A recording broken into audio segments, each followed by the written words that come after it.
Hey everybody, it's Michael Nelson, the founder and CEO of the Cogent Consulting Group.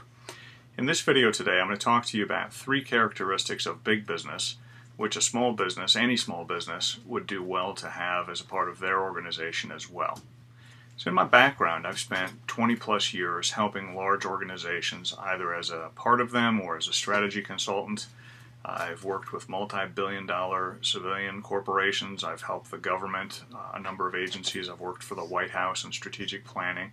I've served on the staff of the Commandant of the Marine Corps. And these 3 characteristics I'm going to talk to you about were present in every one of those. And I also have a 20-plus year background as an entrepreneur. And one of the things I've noticed as well during that time is in my business at first, I noticed that these characteristics were quite important to bring into play, and a lot of the clients that I work with in small business don't have them, and it's one of the first things we try and incorporate in. But what are these 3? Accountability, reporting, and planning. Sounds dull, but let me walk through each one of them and tell you why they're so important to your small business. There's a companion article with this video as well. You'll see the URL, the web address, on this video, and you can go to that address, read the article, and this video will be there as well if you're not seeing it there already. And if you're interested in more information like this, there'll be a sign up at the end of the video that you can take advantage of, or you can find it on my website. So accountability, what does it mean?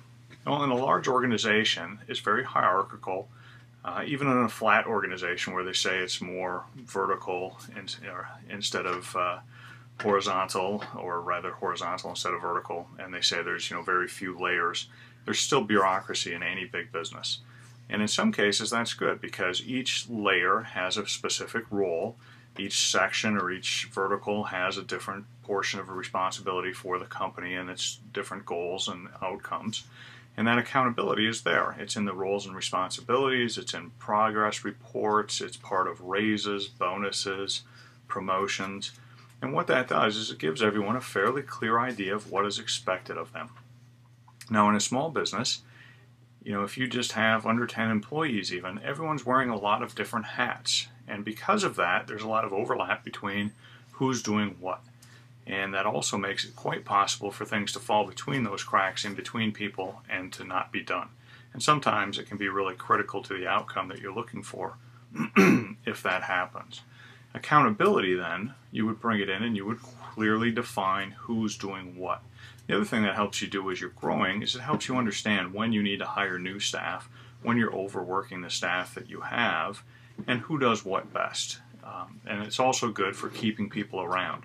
If you hire people and kept piling stuff on them, including things that they're not good at, don't enjoy, your turnover will start to go up as well as a function of this. So even if you're still a solo shop, it's important to have that accountability.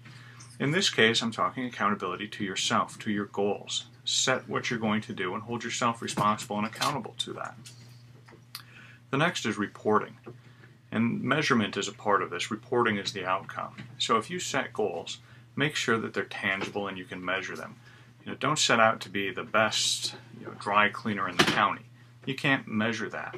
So you have to set a growth target. You have to set targets related to customer satisfaction, whatever it might be that supports that goal, so that you can measure it, and then you take those measurements, you create reports on those things that are important to move toward your goals, so that you keep that in front of you. You know that the actions you take as a company, as a group, as individuals are moving your company towards those goals.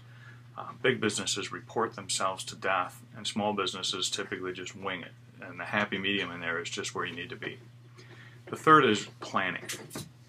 A big business, again, will plan and plan and plan. They'll have planning cells, planning committees, and they'll go through looking at the goals, looking at the budget, looking at responsibilities, put together these huge plans.